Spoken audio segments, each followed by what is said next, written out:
நிறைய பேர் குழந்தைகள் இல்லாமல் துணை இல்லாமல் போயிட்டாங்க நடிகைகள். கடந்த காலத்தில் இவனுக்கு பண்ண கூத்து ஒரு ஜென்ரேஷனே வந்து பார்த்தீங்கன்னா வாரிசு இல்லாமல் போயிட்டாங்க நடிகைகள்லாம். இப்போ சம்மந்தா போன்ற நடிகைகள் அதெல்லாம் அவசியமே கிடையாது. இப்போ பலவிதமான நோய்கள் இருக்கு சார். எல்லாமே வந்து உயிர்கொல்லி நோயின்னு சொல்லிட முடியாது.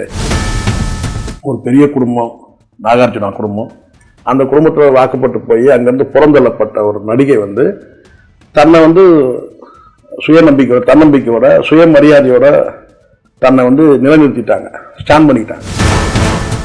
ஒரு வெல்கம் காலாக வந்து வாழ்க்கையை ஆரம்பித்த ஒரு பெண் வந்து இன்னைக்கு இந்தியன் சினிமாவில் சமந்தாவுக்கு ஈக்குவலாக வேறு யாரையும் சொல்ல முடியாது. அவங்க ஆரம்பித்த இடம் வந்து 200 ரூபாய், அவங்க வேணான்னு உதறி தள்ளுனது 200 கோடி. செந்தமிழ் குரல் நேயர்களுக்கு வணக்கம். நம்ம இன்னைக்கு யாரை மீட் பண்ண போறோம்னு பாத்தீங்கன்னா மூத்த பத்திரிகையாளர் ஷேக் ஜெய்சங்கர் சாரை தான் மீட் பண்ண போறோம். வணக்கம் சார். வணக்கம் சார். எப்படி சார் இருக்கீங்க? நலமா இருக்குமா? ரீசெண்டா இந்த சோசியல் மீடியால வந்து எல்லாருமே பேசிட்டு இருக்காங்க, சமந்தாக்கு வந்து என்ன பார்த்தா அவங்களுக்குலாம் எப்படி தெரியல, எங்கிட்டதான் எல்லாரும் இந்த கேள்வி கேட்கறாங்க. என்ன சமந்தா அவங்க வந்து கர்ப்பமா இருக்காங்க அப்படின்ற மாதிரி சொல்லி, அதுக்கப்புறம் கொஞ்ச நாள்லயே பாத்தீங்கன்னா சமந்தா அவர்களே சொல்லிட்டாங்க, டிக்ளேர் பண்ணிட்டாங்க, ஆமா கர்ப்பமா இருக்காங்க, கர்ப்பமா இருக்கா அப்படின்னு சொல்லி. நான் வந்து சில பேர் கேட்குறாங்க, நீங்கள் என்ன சார் சமந்தா ரசிகர், அது கூட கேட்குறாங்க. நான் வந்து அப்ரிஷியேட் பண்ணுறேன் அந்த பெண்ணை. வந்து அவங்க கர்ப்பமாக இருக்குது தனிப்பட்ட வந்து அவங்களுடைய தனிப்பட்ட சூழல். அது அவங்க வந்து சினிமாவில் நடிக்கிறாங்க, அவங்க கர்ப்பமாக கல்யாணம் பண்ணிக்கிறாங்க, கர்ப்பமாக இருக்கிறாங்கன்றலாம் தனிப்பட்ட நடவடிக்கை. நான் என்ன சொல்ல வந்தேன்னா, ஒரு விவாகரத்து செய்யப்பட்ட ஒரு நடிகை ஒரு 200 கோடி வந்து டைவர்ஸ் அதுக்காக ஜீவனாம்சம் கொடுக்கும்போது கூட அந்த வேணான்னு சொல்லி உதறிட்டு, அதுக்கப்புறம் வந்து அவங்களுக்கு சில பிரச்சனைகள், உடல் உபாதைகள் இருந்துச்சு, அதை ட்ரீட்மெண்ட் எடுத்து தன்னை வந்து தானே நிர்மாணிச்சுட்டாங்க. அவங்க தன்னை வந்து ஒரு என்ன சொன்ன, ஒரு சுய நம்பிக்கை உள்ள, சுயமரியாதை உள்ள ஒரு பெண்ணாக வந்து இந்த உலகத்துக்கு வந்து பார்த்தீங்கன்னா அடையாளம் காமிச்சாங்க. ஒரு பெரிய குடும்பம், நாகார்ஜுனா குடும்பம், அந்த குடும்பத்தில் வாக்கப்பட்டு போய் அங்கேருந்து புறந்தள்ளப்பட்ட ஒரு நடிகை வந்து தன்னை வந்து சுயநம்பிக்கையோட, தன்னம்பிக்கையோட, சுயமரியாதையோட தன்னை வந்து நிலைநிறுத்திட்டாங்க, ஸ்டாண்ட் பண்ணிக்கிட்டாங்க. அப்போ அவங்க அப்ரிஷியேட் பண்ணுற விதமாக தான் நம்ம வந்து இதை சொல்கிறோம். என்னன்னா, அவங்க வந்து சந்தோஷமாக ஷேர் பண்ணியிருக்கிறாங்க. காரணம் என்னென்னா, அவங்களுக்கு இந்த நோய் பிரச்சனை உடலில் இருந்ததுனால அவங்க வந்து டைவர்ஸ் பண்ணிட்டாங்க. அவங்களுக்கு வந்து மகப்பேறு வந்து நம்பிக்கையோட வந்து ஒரு மகப்பேறு எடுத்துருக்கிறாங்க. அதுக்காக கடுமையாக வந்து அவங்களுடைய உடல்நிலையை வந்து உறுதிப்படுத்துறதுக்கு அவங்க எக்ஸசைஸ் அதெல்லாம் பண்ணி தன்னை வந்து ஒரு இந்த ஒரு முன்மாதிரியாக வந்து ஒரு மற்றவங்களுக்கு ரோல் மாடலாக நடந்துட்டாங்கன்னு நான் சொன்னேன். உடனே அது வந்து எல்லாம் பார்த்துருக்க, என்ன சார் சமந்தாவை பற்றி, சமந்தா போகிற இடத்துல சமந்தாவை பற்றி கண்டுக்கிறீங்க, நான் என்ன சொல்ல தெரியல. இப்போ நான் சொல்கிறேன், அதே தான் நான் சொல்கிறேன். ஒரு வெல்கம் காலாக வந்து வாழ்க்கையை ஆரம்பித்த ஒரு பெண் வந்து இன்னைக்கு இந்தியன் சினிமாவில் சமந்தாவுக்கு ஈக்குவலாக வேறு யாரையும் சொல்ல முடியாது. ஒரு தன்னம்பிக்கை உள்ள ஒரு பெண். காரணம்னா, அவங்க ஆரம்பிச்ச இடம் வந்து 200 ரூபாய், அவங்க வேணான்னு உதறி தள்ளுனது 200 கோடி. சரிங்களா? இன்னைக்கு அவங்க எத்தனை கோடி சம்பாதிக்கிறாங்கிறது அது வேற. ஆனாலும் ஒரு 200 கோடி வந்து ஒரு டைவர்ஸ் மூலமா ஒன்று வருதுன்னு சொன்னா அதை வந்து அவங்க புறந்தள்ளாங்க, எனக்கு வேண்டான்றாங்க. நீங்க கேட்குற டைவர்ஸ் நான் கொடுத்துறேன், கையெழுத்து போட்டு கொடுத்துட்றேன், ஆனால் எனக்கு வேண்டான்னு ஒரு அப்படிப்பட்ட ஒரு பெண்ணுக்கு வந்து ஒருத்தர் வந்து லைஃப் பார்ட்னராக வந்து அவங்க வந்து இப்போ வந்து ப்ரெக்னெண்ட்டாக இருக்காங்கன்னா அது வந்து நம்ம என்ன சொல்லணும்னா, அதை அப்ரிஷியேட் பண்ணுறோம், நம்ம பாராட்டுறோம், வாழ்த்துறோம், விஷ் பண்ணுறோம், அவ்வளோதான். அதுக்கப்புறம் வந்து நம்மக்கிட்ட ஏதாவது சொல்லிட்டு நம்ம சொல்லாத வந்து பார்த்தீங்கன்னா அவருக்கு வந்து இரட்டை குழந்தைகள் பிறக்க போகுது அப்படின்னு, இரட்டை குழந்தை பிறந்தாலும் சந்தோஷம் தானே. சொல்லாத விஷயம் போடுறாங்க. நான் சொல்றது அப்ரிஷியேட் பண்ணுறேன், விஷ் பண்ணுறேன். அவங்க வந்து ஒரு தாயாக போகிறான்னு சொல்லும் போது பார்த்தீங்கன்னா அது உள்ளபடியே பாராட்டுறேன்.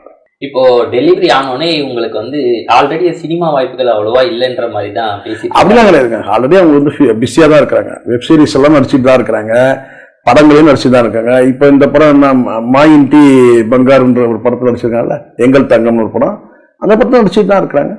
அந்த படம் வந்து அந்த ரிலீஸ் அப்போ தானே அதில் வந்து பார்த்தீங்கன்னா ஒரு ப்ரொமோஷனுக்கு தானே வந்திருந்தாங்க.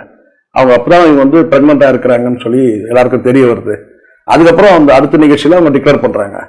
அது எப்படி பரவாய்ப்பு இல்லைன்னு சொல்ல முடியும்? இந்த டெலிவரி சுச்சுவேஷனில் ஒரு 3 மாதம் 4 மாதம் படத்தில் நடிக்காமல் இருக்கலாம். அதுக்கப்புறம் வந்து படத்தில் நடிக்க போகிறாங்க.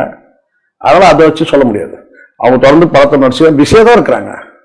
எப்படினாலும் காஜல் அகர்வால் மாதிரி தான் சார் ஆயிடுவாங்க. அது வந்து அதனால உங்களுக்கு என்ன வருத்தம்? அப்படின்னாலும் அப்படியே ஆனால் கூட உங்களுக்கு என்ன வருத்தம்? அதனால சமந்தாக்கு எவ்வளவு ஃபேன் பேஸ்? அதுதான் சார், அதுதான் சொல்றேன். அந்த ஃபேன் பேஸ் வந்து பாத்தீங்கன்னா அவங்க ஸ்டாண்ட் பண்ணிப்பாங்க சார். அந்தந்த ஒவ்வொரு காலம் இன்னைக்கு சினிமா வேற மாதிரி ஆயிடுச்சு சார். இன்னைக்கு வந்து ஒரு காலத்துல ஐயோ மகப்பேறு எடுத்துட்டாங்கன்னா பிள்ளைகளை அந்த வச்சுன்னா அவ்வளவுதான். அதுக்கப்புறம் இன்னைக்கும் சிம்ரனுக்கு வந்து வாய்ப்பு இருக்கு சார். சிம்ரன் வந்து உங்களுக்கு தெரியுமா, சந்திரமுகி படத்துல சிம்ரன் வந்து நடிகை கேட்டபோது முடியாதுன்னுட்டாங்க. காரணம் அதை டான்ஸ் ஆடணும், நான் பிரெக்னண்டா இருக்கிறேன், அதனால டான்ஸ் ஆடணும், என்னால நடிக்க முடியாதுன்னு சொல்லிட்டாங்க. ஜோதிகா நடிச்சாங்க. அதே அந்த சிம்ரனுக்கு வந்து தர்மன் படத்துல இப்போ வந்து அசோக் மணிமுத்து இப்போ 173 தலைவர் 173ல அவங்க கமிட் ஆயிட்டாங்க சிம்ரன். இதுனே அந்த குழந்தை பார்த்தீங்கன்னா வளர்ந்து இளைஞர் வந்து ஒரு யங்ஸ்டர் ஆயிட்டான். இப்ப புரியுதுங்களா? சந்திரமுகி படத்துல அப்போ வந்து பிரெக்னண்டா இருந்தாங்க. இப்போ வந்து பார்த்தீங்கன்னா அந்த சிம்ரனும் மறுபடியும் ஜோடி போடுறாங்க ரஜினியோட சேர்ந்து. அப்போ அதனால இதெல்லாம் சினிமாலாம் இப்போ வேற மாதிரி ஆயிடுச்சு சார். அந்த மகப்பேறு இதெல்லாம் வந்து ஒரு காலத்துல இந்த நடிகைகள்லாம் வந்து பாவம் மகப்பேருக்கு போகாம ஏமாந்துட்டு இருந்தாங்க. இன்னைக்கு அதெல்லாம் கிடையாது. மகப்பேறு அது தனி, சினிமா தனி. ஒரு தொழில், சினிமா என்பது ஒரு தொழில், அவ்வளவுதான் சார். நீங்க கலைன்னு வச்சுங்க, தொழில் வச்சுங்க. ஆனா அதுக்காக வந்து இந்த பர்சனலா வந்து தாங்கள் நிறைய பேர் குழந்தைகள் இல்லாம துணை இல்லாம போயிட்டாங்க நடிகைகள். கடந்த காலத்துல இவனுக்கு பண்ண கூர்த்து ஒரு ஜென்ரேஷனே வந்து பாத்தீங்கன்னா வாரிசு இல்லாம போயிட்டாங்க நடிகைகள்லாம். தங்களுக்கான ஒரு வாழ்க்கை இல்லாம போயிட்டாங்க. ஆனா இதே ஆண்கள் வந்து நடிகர்கள் வந்து அவங்களுக்கான வந்து வாரிசு இருக்கு, எல்லாமே இருந்தாங்க. குடும்பம், குழந்தை, குட்டி எல்லாம் இருந்துச்சு. ஆனா அதே நடிகைகள் வந்து பாத்தீங்கன்னா வாரிசு இல்லாம போன நடிகைகள் நிறைய பேர் இருக்கிறாங்க. அதனால இது வந்து இப்போ இவங்களை இந்த ஜென்ரேஷன் மாறிடுச்சு. அதெல்லாம் வந்து நல்லபடியா வந்து மகப்பேர்லாம் முடிச்சுட்டு வந்து கூட அவங்க அடுத்த ரவுண்டு சினிமால வருவாங்க. ஆனா செம்ம காம்படிஷன் சார். இப்பெல்லாம் ஹீரோயினுக்குலாம் சின்ன சின்ன ஹீரோயினுக்குலாம் வந்து பயங்கரமா அப்படிலாம் கிடையாதுமா. இப்போ வந்து இப்போ என்னாச்சுன்னா, இப்போ இந்த ப்ரொமோட் பண்ணக்கூடிய ஒரு நிறைய வந்து இந்த கவுன்சிலர்ஸ் நிறைய பேர் வந்துட்டாங்க. ஒரு 2 படத்தை நடிச்சா போதும், ஒரு அமௌண்ட்டை கொடுத்தா அவங்க வந்து பில்டப் கொடுக்குறாங்க. அந்த மாதிரி வந்து இப்போ அதனால சின்ன சின்ன நடிகைகள் எல்லாம் வந்தால் கூட அவங்க என்ன செய்யணும் கேட்டா அமௌண்ட் பணத்தை கொடுத்து தங்களை வந்து ப்ரொமோட் பண்றதுன்னு ஒரு வேலையை செய்யறாங்க. இப்போ சம்பந்த போன்ற நடிகைகளுக்கு அதெல்லாம் அவசியமே கிடையாது. இவங்கெல்லாம் அதுக்கு முந்தைய ஜென்ரேஷன். இப்போ வரக்கூடிய மமிதா பைஜு போன்றவர்கள் இந்த ஜென்ரேஷன் வராங்க இல்லையா, அவங்களுக்கு தான் இந்த மாதிரி ப்ரொமோஷன் பண்ண வேண்டிய அவசியம் கட்டாயம் ஏற்படுது. இப்போ இவங்க ஜென்ரேஷன்லாம் தேவையில்லை, இவங்க திறமையில் இன்னவங்க தான். சரிங்களா? சம்பந்தா இருக்கட்டும், அந்த ஜெனரேஷன்ல நடிகைகள் யார வேணா நீங்க எடுத்துங்க. ஆனா நடுவுலயே வந்து அவங்க நிறைய ரூமர் போச்சு. ஆக்சுவலா இவங்களுக்கு ஒரு டிசீஸ் இருக்கு, அவ்வளவுதான். அது வந்து அதுதான் அந்த டைம்ல தான் அது அதாச்சு ஒரு 3 வருஷத்துக்கு முன்னாடி அததான் அவங்க சொன்னாங்க. நான் வந்து எக்ஸசைஸ் பண்ணி என்ன நிர்மாணிக்க முடியும், நியூட்ரிஷன் எடுத்து அதுக்கேற்ற வந்து நியூட்ரிஷன் ஃபுட் எடுத்து அதுக்கேற்ற எக்ஸசைஸ் எல்லாம் பண்ணா அவங்க நிறைய எக்ஸசைஸ் எல்லாம் நீங்க பண்ண போட்டோஸ் எல்லாம் நிறைய பார்த்துருப்பீங்க, வீடியோஸ்லாம். அவங்க வந்து அப்பவே அவங்க சொன்னது தானே, என்னுடைய இதை வந்து நான் நிர்மாணிச்சுப்பேன் இல்லையா. இப்போ குறிப்பிட்ட இந்த எயில்மெண்ட்டை எப்படி வந்து அவாய்ட் பண்ணுறதுன்னா வெறும் மருந்து மாத்திரை மட்டுமே இல்லை, அதுக்கான பயிற்சிகள் எடுக்கணும் அப்படின்னும் போது அப்போ அதுக்கான வந்து எக்ஸசைஸ் பண்ணி அவங்க வந்து கொண்டு வந்துட்டாங்க. ஸோ அதனால நம்ம அது வந்து அந்த நோய் இருக்குன்னு இப்போ பல விதமான நோய்கள் இருக்கு சார். எல்லாமே வந்து உயிர்கொல்லி நோயின்னு சொல்லிட முடியாது. ஆனா அதனால வந்து பார்த்தா உடல் சோர்வு, வயோதிகம் இதெல்லாம் வந்த மாதிரி ஆயிடும். அதை எதிர்த்து போராடுறதுக்கான வேலைகளை செய்யணும், அவ்வளவுதான். அதை வந்து சமந்தா சூப்பரா பண்ணிட்டாங்க. பிரெக்னண்டாவும் இருக்கிறாங்க, டெலிவரிக்கும் வந்து எந்த அது மாதிரி எதுனா அவங்க சந்தோஷமா தான் இருக்கிறாங்க, சந்தோஷமா அதை அறிவிச்சாங்க. ஓகே சார், ரொம்ப நன்றி. எங்களுக்காக இவ்வளவு நேரம் டைம் ஸ்பெண்ட் பண்றதுக்கு ரொம்ப நன்றி சார். நன்றிமா.